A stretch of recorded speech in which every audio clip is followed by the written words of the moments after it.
Salut les vagabonds, bienvenue dans cette nouvelle vidéo. Je suis vraiment ravie de vous retrouver aujourd'hui. Me voilà rentrée chez moi après 2 mois d'aventure sur le chemin de Compostelle en Espagne. Et aujourd'hui j'avais envie de revenir dessus et de vous raconter un petit peu plus en détail ce qui s'est passé sur ce chemin. Je vous ai partagé mon aventure au fil des jours sur Instagram et sur Facebook. D'ailleurs, si vous ne me suivez pas encore sur ces réseaux-là, n'hésitez pas à aller le faire. Je vous mettrai les liens dans la barre d'infos juste en dessous si ça vous intéresse, puisque j'y partage différents contenus, d'autres choses que sur YouTube. Donc voilà, ça peut être complémentaire si vous voulez. Mais voilà, du coup, il y en a pas mal d'entre vous qui m'ont encore posé des questions sur cette aventure pour en savoir un petit peu plus. Donc je me suis dit que j'allais faire une vidéo complète pour vous raconter tout ça. Avant de commencer et de rentrer dans le vif du sujet, je voulais aussi préciser quand même que ça va être une vidéo non pas informative avec vraiment des infos pratiques pour vous préparer sur le Camino del Norte, ça va plus être une vidéo narrative pour vous raconter un peu tout ce qui s'est passé sur mon chemin. Mais si vous souhaitez vraiment plus des informations pour préparer votre propre Camino del Norte, j'ai écrit un article complet sur le sujet qui est disponible sur mon blog. Je vous laisse le lien de cet article dans la barre d'infos juste en dessous de la vidéo. Vous y trouverez vraiment tout un tas d'infos, que ce soit vraiment le matériel, les étapes, les hébergements, le ravitaillement, le bivouac, bref, si c'est ce que vous recherchez comme information, c'est dans la barre d'infos, je vous invite à aller voir ce lien. Ceci étant dit, on peut maintenant s'attaquer au vif du sujet, au croustillant, à ce qui s'est vraiment passé sur mon chemin. Donc je suis partie, pour vous remettre un petit peu dans le contexte, à la mi-août pour le Camino del Norte. Je suis partie de Bilbao en Espagne, puisque il y a 3 ans de cela, j'avais déjà commencé, j'avais initié ce chemin, le Camino del Norte, donc le Camino de la côte nord espagnole. J'avais donc fait plus ou moins Irún jusqu'à Bilbao déjà, qui était une très belle partie. J'en avais un super souvenir, vraiment très bon, voilà, très bonne expérience. Et j'ai décidé de me relancer à l'aventure pour finir ce chemin cette fois en une seule fois, puisque j'avais réussi enfin à mettre les choses en place pour avoir du temps devant moi. Et puis donc l'idée c'était de pouvoir arriver jusqu'au bout, jusque Saint-Jacques-de-Compostelle.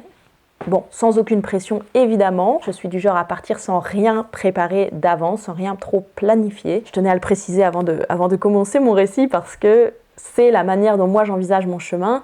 Je pars vraiment pas pour un exploit sportif, c'est vraiment pas du tout de mon optique. Là vraiment quand je suis partie, ma priorité c'était de m'offrir ce cadeau et de me laisser cette liberté que l'on a vraiment trop peu souvent dans notre quotidien, de vraiment faire ce que je veux, comme je veux, quand je veux. Vraiment là c'était m'offrir ce beau cadeau de la liberté totale, d'avancer à mon rythme, de m'écouter. Et je me suis même dit en partant que ce que je voulais c'était vraiment ralentir sur ce chemin. Donc je l'ai pris vraiment tranquille, très tranquille. Et on va voir dans cette vidéo que c'était même encore plus tranquille que ce à quoi je m'attendais. Les éléments ont fait que ça a été très tranquille comme chemin. Enfin, tranquille et pas tranquille, mais je veux dire, ça a été un chemin qui a été très lent. Et j'ai oublié de le préciser en début de vidéo, mais bon, si vous me suivez depuis un certain temps, vous commencez à me connaître. Je suis donc partie seule et en bivouac sur cette aventure-là. Et le fait d'avoir mon matériel de bivouac sur le dos, ça me permet aussi encore plus d'avoir cette légèreté d'esprit lorsque je marche, puisque je sais que à tout moment, je peux poser ma tente et dormir sur le bord du chemin si j'ai besoin. Et donc, chaque matin, lorsque je me lève, je n'ai absolument aucune idée de jusqu'où je vais marcher. Vraiment, l'idée pour moi, c'est je me lève, je pars, je suis les flèches jaunes du chemin et je me laisse guider. La vérité, c'est que ça n'a pas été aussi simple que ça pour moi, parce que donc j'avais vraiment mis un point d'honneur à ne pas préparer ce chemin, mais dès le départ, dès la première journée, enfin la première nuitée, j'ai été confrontée à la réalité du chemin qui n'a pas été aussi fluide et simple que de juste me laisser porter et suivre les flèches. Je suis arrivée assez tardivement à Bilbao en bus. Du coup, je pense vers 18-19h, peut-être même 20h, je me souviens plus bien. Et en fait, moi, je m'étais vraiment, mais alors vraiment pas préparée, dans le sens où j'avais gardé en tête qu'il y a 3 ans de cela, j'étais arrivée à Bilbao et j'étais allée à l'auberge municipale, tout simplement, qui était super chouette. J'en avais un très bon souvenir de cette auberge. Donc, en arrivant, je me suis dit, j'irai tout simplement à l'auberge de pèlerins, et je me suis pas plus renseignée que ça. J'arrive donc à Bilbao, je monte sur les hauteurs, parce que j'avais souvenir que c'était sur les hauteurs de Bilbao, j'essaye de retrouver le chemin de mémoire, et puis pour m'aider, je recherche sur internet, sur le téléphone, parce que je retrouve pas l'auberge en fait. C'est bizarre, je la trouve pas. Et puis sur internet, Bizarrement, ça m'envoie à un endroit, mais c'est pas le bon endroit. Je marche, je cherche, et puis je finis par comprendre que l'auberge n'existe plus. Donc, petit topo de la situation, je viens de débarquer en Espagne, il est tard, et je n'ai pas d'hébergement, et je suis dans les hauteurs de Bilbao, toute seule, voilà. Très bon topo pour démarrer. Nickel, Suzanne, nickel. Du coup, je suis vraiment lancée dans le bain de l'aventure dès le premier soir, alors que moi je pensais aller retrouver mes petits repères dans une auberge que je connaissais, et pas du tout. Et en fait, en marchant, quand j'ai un peu exploré pour retrouver l'auberge, j'avais repéré un parc très très grand avec des arbres, et je m'étais dit, il n'y a pas grand monde, si vraiment je trouve pas l'auberge, je peux toujours aller poser la tente là-bas. Donc je suis revenue sur mes pas pour aller dans ce parc. Je suis montée dans les hauteurs du parc, il n'y avait personne, honnêtement. Aucun souci. Et puis il y avait des arbres et j'avais vu vraiment sur tout Bilbao. Donc c'était plutôt pas mal pour une première nuit. Par contre, j'ai eu beaucoup de vent. Mais la tente a tenu, donc voilà pour la première nuit, tout a très bien été. Et puis le lendemain matin, je décide d'aller rejoindre le chemin, sauf que comme je vous disais, j'avais vraiment envie de me laisser porter, sauf que dès le départ, en fait, je me rends compte que je suis sur une variante déjà plus ou moins du chemin. En fait, c'est qu'apparemment, il y a plusieurs chemins, il y en a deux, de Bilbao jusqu'à Portugalete, qui est l'étape d'après. Il y en a un qui est vraiment dans Bilbao, qui longe apparemment la rive, et puis il y en a un sur lequel je me retrouve parce que j'étais dans les hauteurs de Bilbao, qui fait tout un détour sur 19 km et qui n'est même pas en pleine nature. En fait, sur ce chemin-là, je suis sur du bitume toute la journée et sur des bords sur des bords de route, sur des trottoirs. En fait, je suis en ville toute la journée. Donc ma première journée, c'est 19 km en ville. Voilà, c'est vraiment dur pour moi. Je ne vais pas vous le cacher que cette première journée, elle a été compliquée. Et physiquement, parce que c'est quand même 19 km pour une première. Et psychologiquement, évidemment, puisque moi je suis plus habituée à toutes ces stimulations de la ville et tout ça. Et là, c'est quand même des gens partout, des voitures, du bruit, de l'asphalte. C'est pas le plus fun. Voilà. Et puis l'autre chose, donc, c'est que je me rends compte qu'il y a pas mal de variantes aussi sur ce chemin et que je ne peux pas me laisser porter comme je l'aurais souhaité. Donc assez rapidement, je parle avec d'autres pèlerins et je télécharge une application qui s'appelle Buen Camino, qui est vraiment l'application un peu que tout le monde a sur le chemin. Ça, et puis l'application Gronze aussi, si jamais, pour connaître les établissements qui sont encore ouverts sur le chemin de Compostelle, parce que donc le site Gronze répertorie tous les hébergements et notamment tous ceux qui sont fermés, parce que il y a celui de Bilbao qui a fermé, mais il y en a plein d'autres en fait qui ont fermé depuis les événements des dernières années. Dans ce laps de temps de 3 ans, moi je me suis pas renseignée et j'ai pas réalisé que oui, forcément, il s'est passé quand même une petite crise entre deux.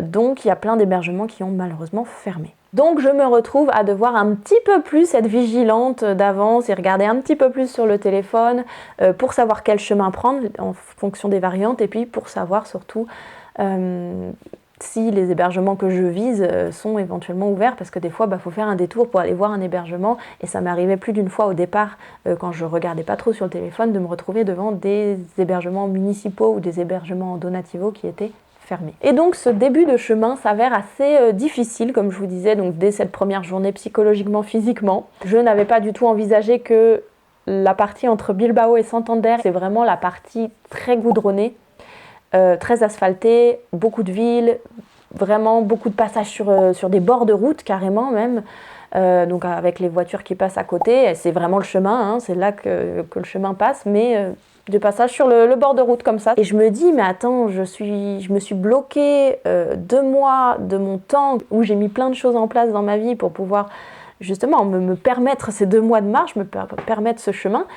Et je suis en train de me dire, mais j'ai fait tout ça, pour marcher sur du bitume, pour marcher dans la pluie, parce que j'ai eu pas mal de pluie aussi, on va y revenir, mais dans la pluie, sur du bitume et à côté des routes comme ça, mais vraiment, est-ce que c'est vraiment ça que je veux ? D'autant plus que, bon, il y a quand même le gros point positif qui sont les plages, mais comme on est en plein mois d'août et que les plages qu'on traverse au début, du mois entre Bilbao et Santander, Ce sont beaucoup des plages vraiment touristiques, avec beaucoup de monde. Ce sont des plages avec voilà, des stations balnéaires, les gros bâtiments tout autour. Donc c'est vraiment pas des petites criques sauvages, mignonnes, où on est tout seul en tant que pèlerin et tranquille. Non, non, c'est vraiment les grandes plages. Alors très jolies, super agréables pour se baigner, mais avec beaucoup de monde, comme je suis en plein mois d'août quand je pars. Donc j'avoue que voilà, tout cet environnement me pèse un peu dès le départ. Et puis il y a aussi ce truc, voilà, comme je disais, il y a beaucoup d'hébergements qui ont fermé. Et donc, quand on est sur le Camino del Norte, il faut savoir que si on n'est pas dans l'hébergement pour pèlerins, les autres hébergements, surtout en Cantabrie, j'ai trouvé, ce sont des hébergements pour touristes et non pas pour pèlerins. Donc c'est des hébergements qui vont être assez chers en fait. On va être plutôt sur du 30 € la nuit, 40 € voire plus la nuit, que sur du 8 € dans une auberge municipale. Donc c'est sûr qu'il y a un peu ce climat, cette ambiance, enfin en tout cas moi je l'ai beaucoup ressenti, puis j'en ai pas mal parlé avec d'autres pèlerins quand j'étais sur le début de mon chemin, de course à l'hébergement. Il y avait vraiment même une espèce de... Enfin ça créait un climat bizarre entre pèlerins, quoi. Il y avait une espèce de rivalité presque sur le chemin où tu marches le plus vite possible le matin pour pouvoir avoir ta place à l'auberge du soir, parce que tu peux pas forcément te permettre les autres auberges qui sont super chères, ce sont des auberges privées. Eh bien ça crée un climat pas forcément dans l'entraide et la bienveillance, quoi. Je voulais aussi vous partager que je suis vraiment partie dans une optique d'un peu lâcher prise, de souffler et surtout de ralentir le rythme, parce que malgré tout, dans mon quotidien, on est vite repris par la routine, etc. Et il se trouve que le chemin a très bien entendu ma requête et m'a fait avoir un des chemins, je pense, le plus lent camino au monde. Je vais vous raconter un petit peu tout ce qui s'est passé parce qu'il y a vraiment eu des événements malgré moi en fait qui sont arrivés. Alors pas trop embêtants hein, mais quand même plein de petites choses qui font que j'ai dû ralentir mais encore plus lent que ce à quoi j'aurais pu m'imaginer en partant. Parce que bon, je me disais en partant déjà si je fais 15, 20, 25 km par jour, c'est déjà ralentir le rythme, se reconcentrer sur l'essentiel, à savoir juste satisfaire ses besoins puis avancer dans sa journée et puis voilà, vraiment se concentrer sur ça. C'était déjà pour moi ralentir. Mais là, le chemin m'a fait encore plus ralentir. Donc je vais essayer de vous raconter un petit peu tout ça. J'ai oublié de préciser, bien sûr, je vous ai dit, j'aime bien, je suis dans une dynamique, je prépare rien, je planifie rien d'avance. Et puis, moi, le chemin me permet vraiment de faire au jour le jour. Par contre, il y a quand même quelque chose, en fait, au début, qui me pesait pas mal.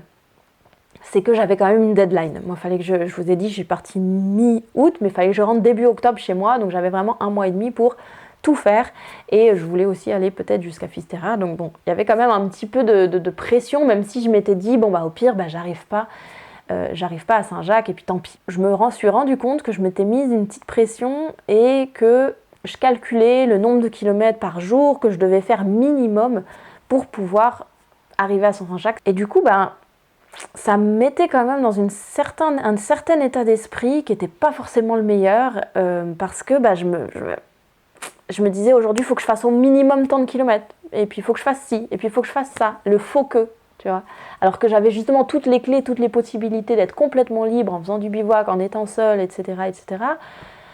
Mais non, il y avait toujours ce petit truc qui me retenait puis qui me faisait il faut avancer, il faut si tu veux pouvoir rejoindre Saint-Jacques parce qu'il y a cette deadline derrière, j'ai voilà, le travail qui m'attend chez moi et donc il faut que tu avances, faut que tu... Voilà. Et donc première petite anecdote qui m'arrive, c'était sur la première semaine, je sais pas, ça fait 5-6 jours à peine que je marchais et j'ai décidé de faire une nuitée en bivouac à un moment. J'étais entre Castro Urdiales et Laredo, ouais c'est ça.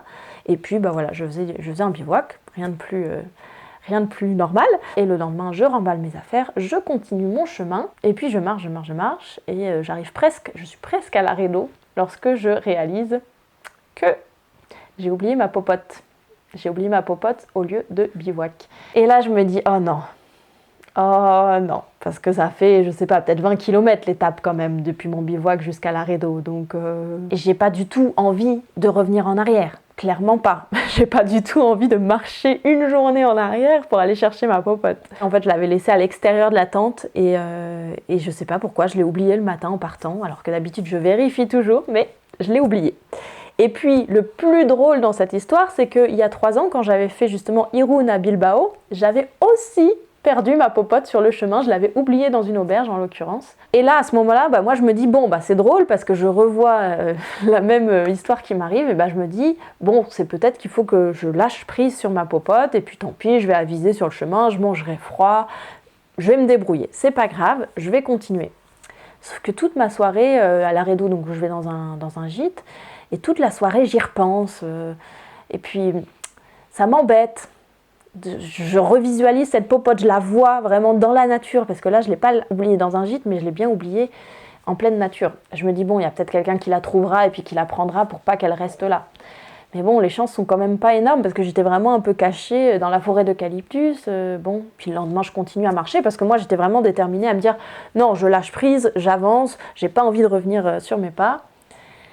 Et puis donc je marche le lendemain matin de Laredo jusqu'à Santonia, je prends même le petit bateau parce qu'il y a une traversée, voilà, je marche le long de la plage et puis il y a une traversée en bateau jusque Santonia, donc c'est pas beaucoup de kilomètres mais quand même un petit peu, peut-être une dizaine, je sais pas. Et puis j'arrive à Santonia et puis là je me dis mais non mince, je pense encore à cette popote, il faut que j'aille la chercher en fait, il faut que j'aille la chercher. Je marchais à ce moment-là avec une Taïwanaise qui elle avait décidé de faire juste cette étape et de s'arrêter à Santonia ce soir-là. Donc on arrive assez tôt à Santonia.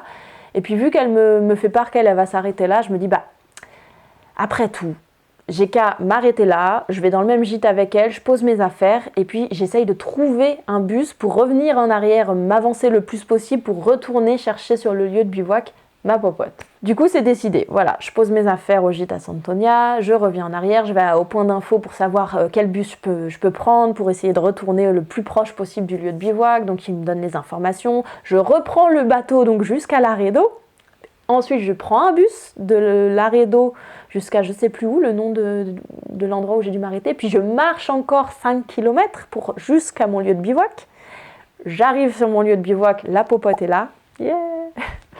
La popote est là, je la récupère, je la mets dans mon sac, puis je vois l'heure qui tourne, donc il ne faut pas que je traîne parce qu'après, moi, il faut que je fasse tout le retour, que j'arrive à choper le bus de retour aussi, puis le dernier bateau aussi pour rejoindre Santonia où j'ai mes affaires pour dormir ce soir. Donc il faut que je me dépêche, je reprends un bus, je reprends le bateau, tout va bien, j'arrive, fin de journée, tout va bien. Je suis heureuse, je suis sereine et je sais pas pourquoi il y a un truc qui lâche en moi, c'est genre ouais, j'ai fait la bonne chose, c'est bien, il fallait que j'aille la chercher cette popote. Et puis là, dans la soirée, j'ouvre mon téléphone et j'ouvre mes mails. Et là, je reçois un mail. Pour vous expliquer, je devais rentrer début octobre. Voilà, je devais rentrer chez moi pour le travail, tout simplement. Et en fait, ce soir-là, je reçois un mail de la personne avec qui je suis censée travailler, qui me dit finalement on va déplacer ce qu'on a prévu pour le placer en novembre. Et là, je regarde mon mail 2 fois, je le relis, je crois, je le relis bien, parce que tout ce moment où je me suis dit est-ce que j'y vais pas, je lâche prise, je lâche pas prise. Et je reçois ce mail-là, ce soir-là, en arrivant à l'auberge le soir, juste là, au moment où je suis retournée en arrière chercher ma popote, qui me dit qu'en fait ça enlève la pression de la deadline et je peux même étirer un peu plus mon chemin en fait si je veux, puisque j'ai pas à revenir début octobre chez moi. Ça me laisse un petit peu de jours en plus. Et donc voilà, il y a vraiment une grosse pression qui s'est enlevée sur moi à partir de ce moment-là. J'ai complètement arrêté d'être un peu dans le calcul des kilomètres, de combien de kilomètres il faut que je fasse, etc. etc. Par la suite du chemin, ça m'a vraiment permis de me libérer de ça. Et ça m'a fait beaucoup de bien. Donc à partir de ce moment-là, je commence vraiment plus à lâcher prise, mais il m'arrive encore pas mal de petites bricoles qui font que j'ai dû ralentir. Donc là, on est un petit peu plus loin sur le chemin. Il se trouve que je suis partie un petit peu bêtement avec un sac à dos que je n'avais jamais utilisé jusque-là et qui m'allait pas du tout. J'avais beau chercher les réglages, changer dans tous les sens, ça n'allait pas du tout. Et évidemment, j'étais tout le temps en train de m'énerver contre mon sac, changer les réglages, ça me paraissait trop lourd, ça allait pas.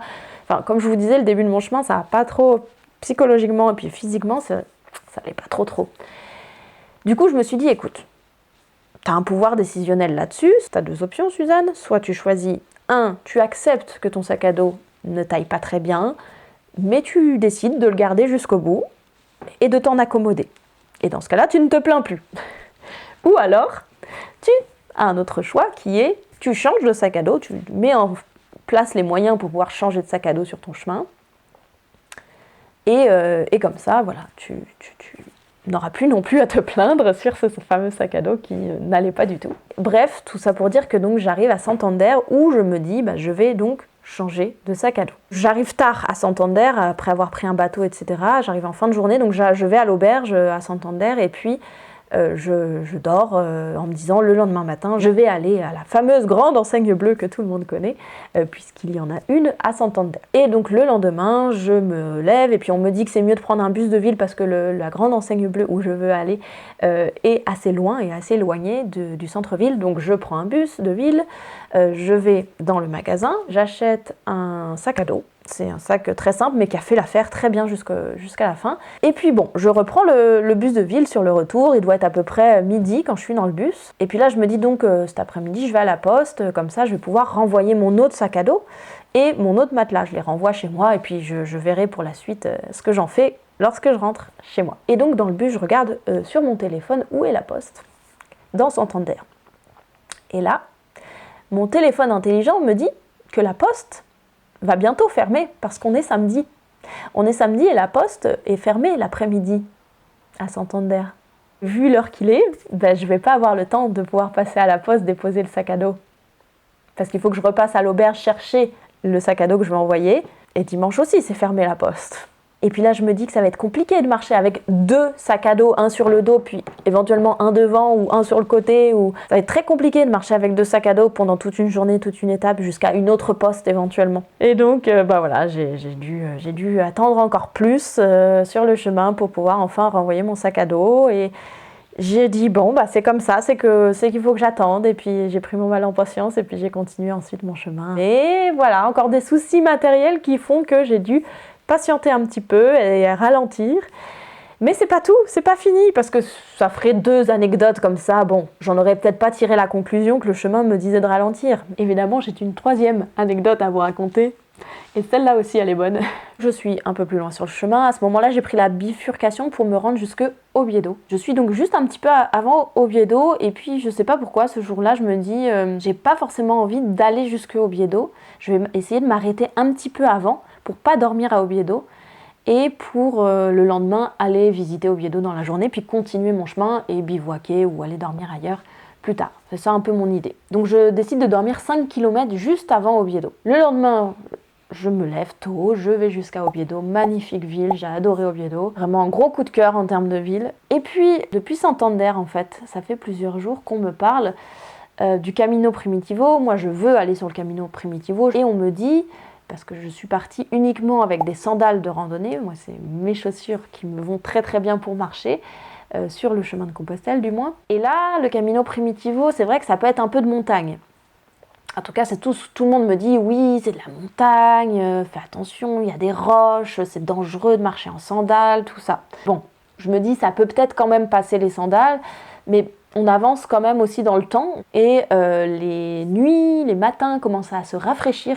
Et moi, c'est plus le fait qu'on soit en altitude et le fait que je risque d'avoir un petit peu plus froid lorsque je vais être en bivouac. Donc, en plus du fait que peut-être ça serait mieux quand même d'avoir des chaussures fermées si jamais il y a quand même des rochers, des choses comme ça qui peuvent venir embêter au niveau des pieds, au niveau des chaussures, c'est peut-être quand même mieux d'avoir des chaussures fermées. Bon, j'ai 2 choix, encore une fois. Soit j'achète une nouvelle paire de chaussures, encore du nouveau matériel, alors que j'ai une paire de chaussures fermées qui serait parfaite à la maison, soit je m'arrange pour que quelqu'un m'envoie un colis avec mes fameuses paires de chaussures qui me vont très bien de chez moi. Je me dis, ouais, mais si j'attends un colis, ça va être long, je le fais envoyer où? Enfin voilà, je commence à me dire ça va être compliqué la logistique, donc tant pis, je me suis mis en tête qu'à Oviedo, il y avait aussi un magasin de la grande enseigne bleue, donc j'allais acheter une paire de chaussures fermées et puis tant pis. Sauf que donc voilà, je reviens dans mon histoire, je marche mes fameux 5 km jusqu'à Oviedo, j'arrive à Oviedo, magnifique ville comme je vous disais, et là, je réalise que c'est un jour férié pour les Asturies, c'est le jour national, la fête nationale des Asturies où tout est fermé, mais littéralement tout est fermé dans la ville. Donc moi qui voulais juste continuer, acheter mes chaussures et continuer sur le chemin pour pas perdre trop de temps justement et marcher juste 5 km ce jour-là, c'est râpé. Si je veux m'acheter des chaussures, il faut que j'attende le lendemain que le magasin rouvre à nouveau. Si bien que je passe la journée à Oviedo, je me dis tant pis, j'attends le lendemain. Et bref, tout ça pour dire que c'est pas fini. Suffirait que le lendemain j'aille à la grande enseigne bleue et tout ça, sauf que dans l'après-midi en fait je cogite, et puis je me dis mais c'est quand même dommage d'aller m'acheter une nouvelle paire de chaussures encore, puis de consommer, alors que j'ai ces fameuses chaussures qui sont chez moi, puis qui pourraient aller très bien. Donc je commence à me renseigner sur les possibilités de me faire livrer un colis, vous savez, en point relais, où on peut envoyer dans des magasins un peu partout, et il y a des compagnies qui sont européennes, donc on peut envoyer de la France jusqu'à l'Espagne, dans un magasin en Espagne. Et donc je commence à regarder où sont les points relais qui existent sur le Camino Primitivo. Et en fait, le plus loin possible où je peux me faire livrer mes chaussures, ça serait à Tineo. Pour vous faire un repère, Tineo est à peu près à 60 km de Oviedo. Donc je me dis, bah, c'est parfait. Et puis surtout, je regarde la courbe de dénivelé. Tineo est un peu avant vraiment le début des montagnes. Donc je peux encore marcher en sandales. Et puis après, si vraiment je suis dans la montagne, j'aurai mes fameuses chaussures fermées. Donc je me dis, bah, c'est parfait. Il y a un point relais à Tineo. Je peux me le faire envoyer là. Je contacte quelqu'un qui peut me faire un colis et voilà, la personne m'envoie le colis sans souci, assez rapidement, mais bon, il y a quand même le week-end entre deux, donc il y a un peu de temps d'attente, de délai, le colis n'est pas tout de suite, expédié par la compagnie. Et moi, du coup, 60 km, ça se fait quand même assez facilement en 3 jours, 4 jours si on étire un peu. Déjà, je commence à ralentir un petit peu mon rythme, à faire plutôt des 15 km par jour que des 20. Et puis je m'approche de Tineo, mais bon, toujours pas de nouvelles du colis. Le colis est toujours en attente. En tout cas, c'est le peu que je peux avoir sur le suivi du colis. Et donc, je me dis, bon, je vais y aller vraiment doucement. Donc il y a des journées où je commence à faire 10 km pour avancer seulement de 10 km. Je bivouaque beaucoup en attendant, puisque bon, je suis vraiment sur des mini-étapes entre les villes où il y a des hébergements. Et puis même, je fais une dernière étape à 5 km avant Tineo, parce que il faut que je ralentisse. Et puis j'arrive finalement à Tineo. Au bout, je crois que j'ai mis 6 jours, 7 jours peut-être même jusqu'à Tineo, je sais plus. En tout cas, j'ai vraiment pris le temps. J'arrive à Tineo, je vais à l'hébergement pour pèlerins dans Tineo pour dormir sur place en me disant j'espère que demain j'aurai le colis. Et le lendemain, donc je suis à Tineo, toujours pas de nouvelles du colis. Je me dis je vais passer ma journée à Tineo, voilà, je vais aller me promener dans la ville, tranquille. Et puis tant pis, de toute façon, j'ai pas trop d'autre choix. Et puis le chemin clairement me dit de ralentir, donc on va y aller doucement. Et puis j'attendrai sûrement demain pour avoir mon colis. Et puis finalement, le moment où j'accepte, c'est ça, je lâche prise sur le fait que tant pis, j'ai une journée de perdu sur mon chemin, parce que c'est un peu comme ça que je le vois quand même. Le moment où je me dis tant pis, écoute, je vais faire des choses, je suis allée au marché à Tineo, je suis allée me promener, j'ai rencontré des gens, enfin voilà. Et le moment où je fais ça, je reçois sur mon téléphone un message qui me dit votre colis vous attend au point relais.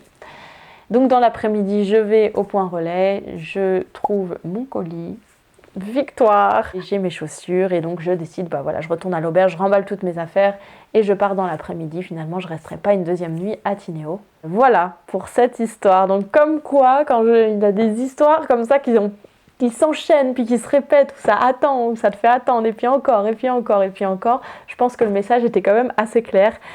Du coup voilà, j'ai vraiment ralenti sur mon chemin et c'est que ça devait être comme ça. Et puis du fait que j'ai eu un laps de temps un petit peu plus long, j'ai pu quand même me rendre jusqu'à Saint-Jacques-de-Compostelle et donc par le Camino Primitivo. Alors je voulais répondre à la question aussi, pourquoi est-ce que j'ai pris le Camino Primitivo, parce qu'on me l'a posé cette question alors que jusqu'ici je ne parlais que du Camino del Norte. En fait, pour être tout à fait honnête avec vous, j'avais déjà prévu de faire le Camino Primitivo à mon départ et c'est même ce que je voulais vraiment. Je vous en ai un peu plus parlé dans ma vidéo vlog sur le Camino Primitivo. Si vous voulez aller la voir, elle est disponible dès maintenant donc sur la chaîne YouTube. Qu'est-ce que je voulais vous raconter d'autre sur ce chemin ? J'ai fait plein de belles rencontres. Par exemple, la rencontre avec Mathilde notamment, que je vous ai d'ailleurs aussi partagée sur ma chaîne YouTube. La vidéo est également disponible si vous voulez aller la voir. Sur ma chaîne. C'est donc une interview d'une pèlerine française avec laquelle j'ai marché pendant plusieurs jours et j'ai bivouaqué également. Voilà, j'ai rencontré vraiment pas mal de gens avec qui j'ai passé quelques jours. J'ai fait des très belles rencontres, vraiment très fortes, j'ai trouvé. Mais à chaque fois, ce qui s'est passé, à chaque fois, vu que tout ce que je vous ai raconté là sur la lenteur et le fait que moi je devais décélérer un peu sur mon chemin et y aller plus doucement à cause d'événements un peu extérieurs à moi, matériels, les gens, je les perdais en fait tout simplement. C'est qu'au bout d'un moment, les gens, quand je leur dis aujourd'hui je dois marcher 10 km, Eux, ils ont peut-être besoin de marcher plus, et puis bah, c'est bien correct comme ça, hein, c'est bien ok. Mais voilà, du coup, moi, je perdais, entre guillemets, je perdais de vue les gens, et ils marchaient tous devant moi, et ils sont tous arrivés bien avant moi à Compostelle. Moi, j'ai mis beaucoup plus de temps. Quand je vous dis que j'ai fait le chemin le plus long, je pense, de l'histoire, c'est vraiment ça. J'ai l'impression que j'ai marché très lentement, mais écoute, c'est le chemin et puis bah, c'est comme ça. Et j'ai pas de regrets par rapport à ça. C'est juste que du coup, c'est vrai que c'était des très belles rencontres et qu'à chaque fois, je devais les quitter en sachant que je les reverrai sûrement jamais. Mais du coup, il y a eu peut-être cette petite chose aussi qui était un petit peu plus dure sur ce chemin, contrairement à mon premier, même si je sais que j'ai dit je voulais pas le comparer, mais il y a quand même pas cette fluidité d'espèce d'ambiance où tu retrouves des gens à des moments que tu avais perdu de vue mais que tu les retrouves à tel endroit où il y a des gens que tu les as vus il y a 3 semaines et puis tu les retrouves à Saint-Jacques ou des choses comme ça, de revoir du monde un peu, d'avoir cette espèce de petite famille avec qui tu remarches et puis tu revois, etc. Mais, ou même pas forcément une famille de gens avec qui tu connectes, mais même juste des têtes connues de pèlerins que tu as éventuellement croisés. Là, c'est vraiment pas arrivé du tout, quoi. Je re-rencontrais des gens, je refaisais des petites connaissances et à chaque fois je ne les recroisais pas, mais alors pas du tout, quoi. Donc ça a été plus dur, mais je pense que ça a été hyper enrichissant aussi pour moi d'avoir ce chemin-là comme ça. Ça m'a permis d'en apprendre beaucoup plus sur moi. Je pense qu'il y a eu une introspection de quelque chose vraiment un peu plus profond, plus dur à vivre parce que moins dans le côté agréable peut-être, mais du coup je pense que ça m'a vraiment beaucoup plus appris de choses, en tout cas c'est venu travailler des choses beaucoup plus en profondeur je pense chez moi. Par contre, une chose hyper positive du fait que forcément je rencontrais pas tout le temps des gens, j'ai trouvé que sur le Camino del Norte et le Primitivo, j'ai beaucoup plus pu parler espagnol. Dans mon cas, en fait, moi j'avais appris l'espagnol à l'école, mais je vous avoue que je l'ai jamais repratiqué. Et sur le Camino Frances notamment, on parlait beaucoup anglais, c'est très international. Et donc là, j'ai vraiment été très heureuse, de pouvoir vraiment plus connecter, plus avoir un lien avec les gens sur place. J'ai beaucoup plus parlé avec des Espagnols, avec des gens qui étaient là, dans la rue et tout ça. Et d'ailleurs, ça m'a fait beaucoup de bien de retrouver l'Espagne et les gens qui sont dehors, cette culture vraiment quand même de l'extérieur, des places publiques, des endroits qu'on vient occuper jusqu'à très tard, le soir, de la fête. Ça fait du bien, vraiment ça fait du bien ça. Et donc j'ai pu pratiquer beaucoup plus mon espagnol et m'améliorer, un truc de fou, parce que du coup j'ai beaucoup plus écouté de l'espagnol, j'ai beaucoup plus pu avoir des conversations et ça m'a fait trop du bien ça, de me dire en fait c'est pas peine perdue, un jour peut-être je pourrais parler, avoir une vraie belle conversation en espagnol. Bon, c'est pas encore ça, là je peux dire vraiment les basiques de ce que je fais, où je vais, voilà. Mais déjà je suis très très très contente de ça. Ce que je voulais dire aussi, c'est au-delà de tout peut-être les choses un peu plus négatives que je vous ai présentées sur ce chemin, il y a beaucoup de choses positives. On traverse vraiment des paysages magnifiques et puis après Santander, les chemins de l'asphalte commencent un petit peu à être de moins en moins présents. On est de plus en plus sur des chemins de terre et de plus en plus dans la nature. Et puis après sur le Camino Primitivo encore plus. Le Camino Primitivo est bel et bien vraiment magnifique. J'ai assisté à des levées et couchers de soleil dans la même journée qui étaient juste magnifiques. J'ai eu des bivouacs géniaux, j'ai eu des endroits où j'ai rencontré des gens vraiment adorables, des gens qui m'ont accueilli à bras ouverts dans des hébergements pour pèlerins, vraiment des très belles rencontres, des beaux moments quand même vécus. Faut pas tout, tout noircir du tout, au contraire, sinon j'aurais pas continué mon chemin. Évidemment, il y a aussi beaucoup de positifs et beaucoup de beaux moments. Il y a aussi un moment, j'arrive dans un petit village et je tombe sur cette fête traditionnelle dans les Asturies qui était juste un petit moment magique où t'assistes à ça.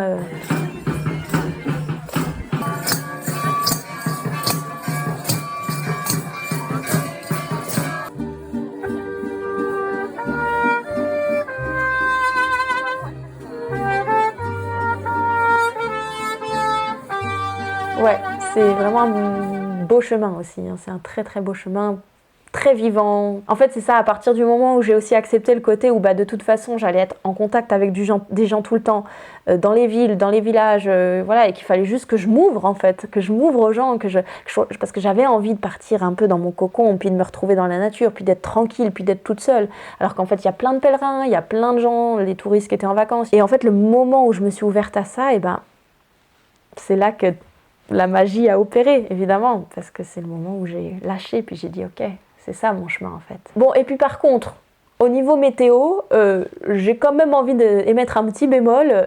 je ne m'attendais pas à ça. Moi, j'étais partie en été, soleil, chaleur, je m'attendais vraiment à ça. Et ben, j'ai été étonnée, mais c'est la côte en même temps, ça bouge beaucoup. Et quasiment tous les matins, j'avais du gris, de l'humidité. Et il y a des journées entières où j'étais sous la pluie, à marcher sous la pluie. J'ai eu quelques petits démêlés, quelques galères de bivouac aussi, sous la pluie et tout ça, devoir planter sur le bord du chemin. Parce que j'ai aussi un peu eu plus de mal à trouver des bivouacs sur le début du chemin. Encore une fois, hein, tout est arrivé vraiment ensemble au niveau galère. Je vous ai également donc fait une vidéo sur ce sujet-là, du bivouac sur le Camino del Norte, où j'étais un peu plus galère. Si vous voulez aller la voir, pareil, elle s'affiche en haut à droite de votre écran dans le petit i, juste ici. Bon, et puis pour la suite, si je reprends de manière chronologique, donc je débarque après mon chemin primitif, à partir de Lugo, en fait, sur le chemin primitif, on est sur les 100 derniers kilomètres. Donc à partir de là, commence à y avoir du monde. Commence à y avoir beaucoup de monde. Et ensuite, comme je disais, on arrive à Melide sur le Camino Frances, et puis on a encore, je crois, 50-60 km à parcourir jusque Saint-Jacques-de-Compostelle. Et est arrivé ce que je craignais vraiment, c'est vraiment très peuplé, beaucoup de monde. Mais voilà, les 100 derniers kilomètres, c'est jamais... Je trouve que c'est la dernière petite épreuve avant de pouvoir arriver à Saint-Jacques. Et puis donc j'arrive à Saint-Jacques et malheureusement du coup là j'avais plus de temps devant moi quand je suis arrivée. J'ai quand même été assez lente malgré tout.